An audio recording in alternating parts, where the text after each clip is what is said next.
Boom, boom, boom, boom. Loud noises! Boom. What's going on, everyone? It's Steve Larsen. Welcome back to the final episode of Sales Funnel Radio. Today, I thought I'd share with you guys what lessons I learned at each next $1 million mark.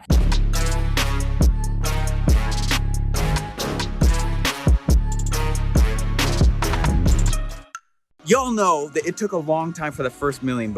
And I remember hearing a lot of people saying things like, the first $1 million is the hardest, the first $1 million is the hardest, after that it gets really easy. And it's not that it gets easy, they tend to come a little bit faster because you get better, right? That first $1 million, that was very challenging. Y'all know the story. It took me 34 tries to get a funnel to work, but it's not like that one made the $1 million. I mean, it was way past the 34.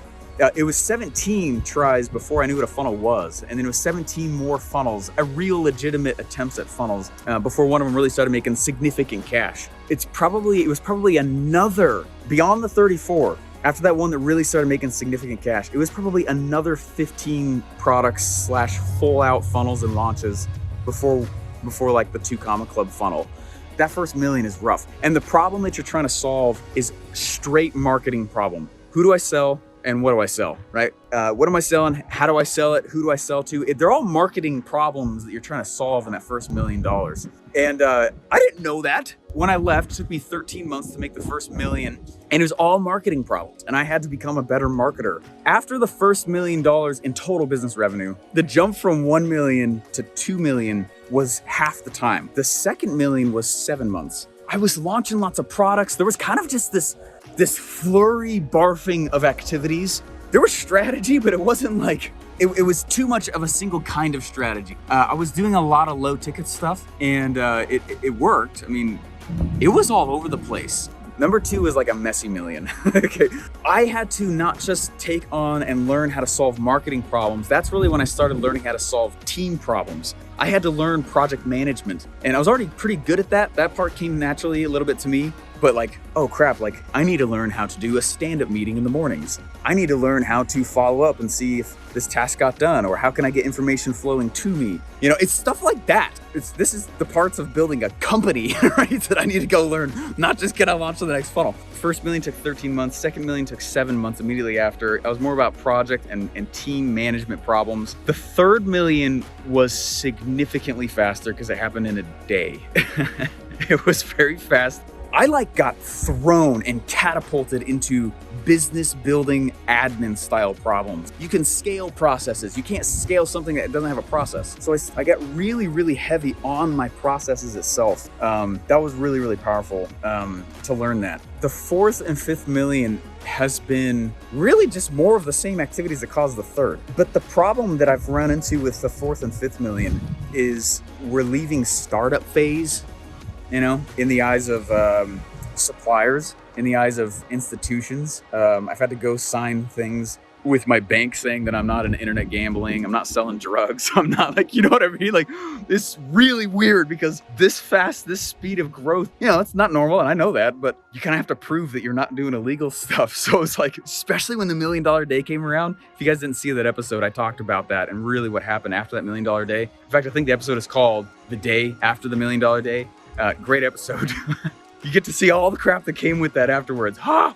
I was laughing when someone's like, more money, more problems. It's like, no, more money, more valuable problems. Solve the same amount of problems. They're just worth more when you solve them. What was cool is that, like, since I'd solved a lot of those things in the past now, they were faster to solve, but it was like make or break. You know, it was like you're playing with bigger chips now. You know what I mean? You got a much larger stake on the table. So it's like, it works, or like, wow, it really didn't. You know, I have a program called Offer Lab where we build your funnel. My team's building people's funnels, and it's great. It's awesome. There's a few people like, I did the webinar, it didn't work. I think I counted 24 stage or webinar presentations that I did the full pitch and nobody moved. No one moved, no one bought, no one, and it sucks. Okay, it sucks. I have paid my dues. So like when someone's like, oh, it didn't work out very well. I'm like, you did it one time, son. Get back out there and swing again. You know, it's like, keep going. But the game you're playing with the chips are larger, so when you win, you win. Let me change gears here real quick. Looking back on other lessons and things that, this feels a little goofy to be, I'm in a suit next to a pool, huh? I'm just in my garage, my books.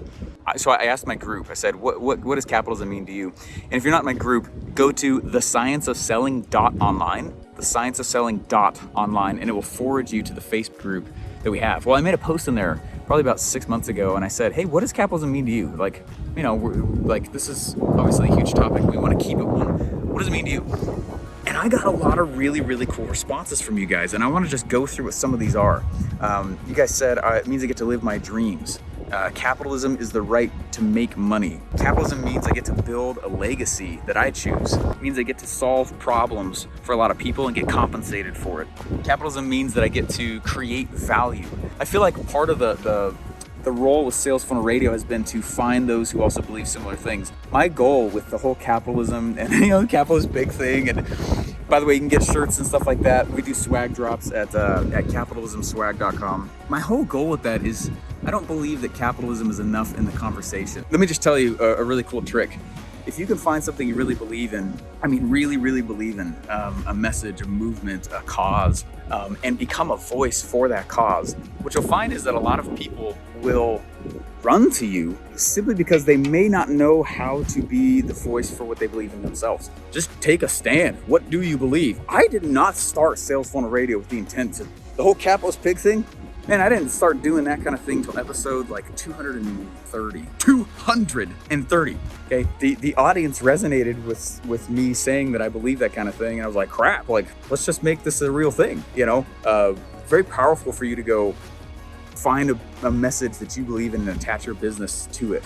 You can either create noise as a marketer, or you can align with where noise already is, and it's way faster to align with where noise already is. Backlash, though, on that is that you're going to get a lot of backlash because if there's already noise, it's there for a reason. It's noisy. It's been noisy for a reason. I want to see if I can start sending some politicians the capitalist pig swag and get it in front of them. I think it'd be so funny. Oh my gosh. So we're stopping the show because I want to continue my journey, but under a different title. This is a hard episode for me to close out. I don't actually really want to close it out. I started this and I couldn't, we had no savings. You know, we didn't have more than 4 figures in a bank account. We had no assets. I was living in a state of personal trauma that I just didn't know I was in. The money part's cool, but honestly, guys, the real reason I love this game is the personal development that you're required to go through in order to get to the next level is so fun. Man, I've done so much self-work in the last 6 months. It's crazy.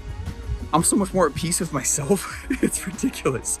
It is about oh crap, I'm not good at some of these things, and the faster I can accept that, the further I'll go because I can focus on the things I am really good at.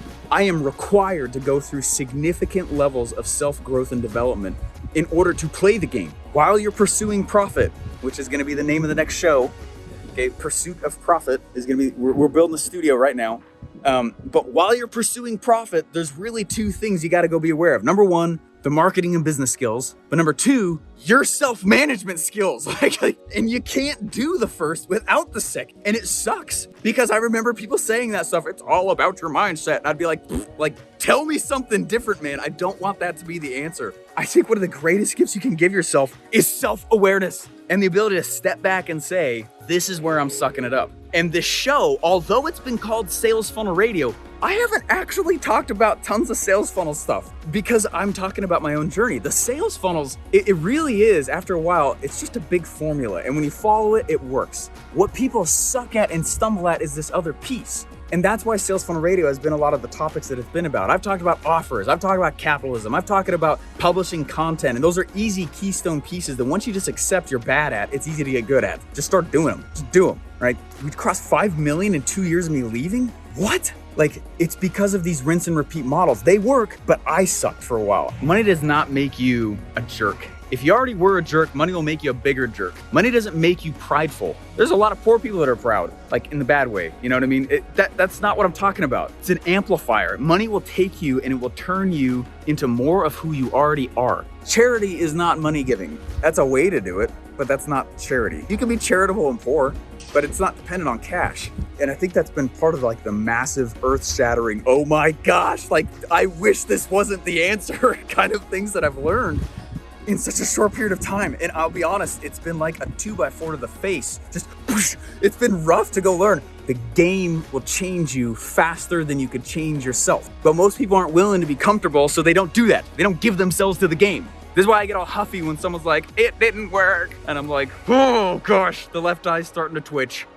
You haven't accepted the game. You haven't given yourself to the game. Ask yourself, what is the game requiring that I become? And am I willing to not just do that, but all the little things that I can't see, it's also gonna ask of me. I got an amazing 6'4" and 1-year-old little girl. My gosh, I love them so much. They're so fun to be around. I love my kids. I dance with them, I sing with them, I play with them, we run around. I'm a little kid at heart and I will proudly be that way till I am 120, until I die.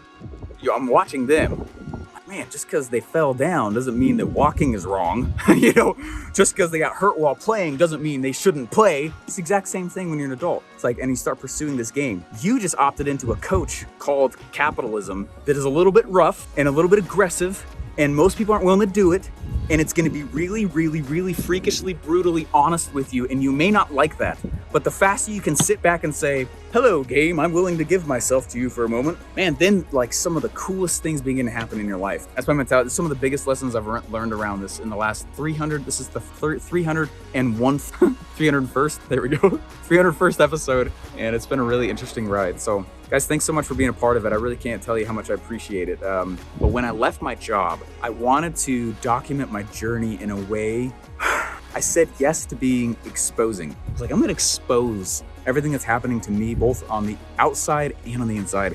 So it means a lot that you've been following, and I really appreciate it. We also have pursuitofprofit.com. That show, as I record this right now, is not live, but it is something that we're building a whole studio for. I'm gonna go interview wealthy people who are self-made wealthy people who really started with nothing. I'm gonna ask them about how they've made profit, both monetarily and mentally. Very stoked about that. I'll end with this last story here. I was at an inner circle dinner and I was talking with Russell and he's like, what's wrong, man? I said, oh, I'm just trying to figure out what my purpose is. There have been a few times where I've seen him laugh that hard.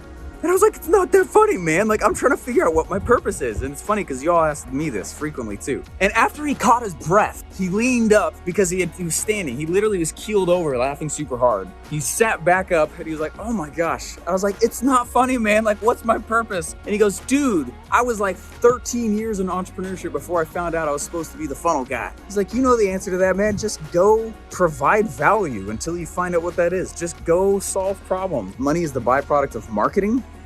And your ability to be sustainable is the byproduct of your own self-growth, which I did not want that to be the answer, but it is. All right, guys, we'll see you later. Enjoyed the show. If you want to go check out the previous episodes, start at number 1, baby. You'll see how sucky I was. And again, remember, we will be doing the Pursuit of Profit show. See you guys later. Thanks so much. I don't know what to say. Get rich, give back, my friends. Boom! All right, now you listening to this right now, you're in one of two scenarios.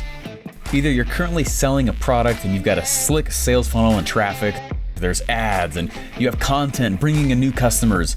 You have upsells and downsales and phone sales, and you've almost automated it, making money while doing everyday things. Either that's all set up and going, or the second option is you don't have any of that, right? And you're still trying to make this work and tie all these pieces together. If you want my help, just go to capitalistcoaching.com and see where you can get started. It took me a long time to get the skills for all this to get moving. Writing the sales letter, making the sales videos, building the funnel, writing follow-up emails, promo campaigns, promo emails, fulfillment plans, fresh new ads. There's a lot. And the path to move forward is different for each person. So I created capitalistcoaching.com for you to check out where you need to start.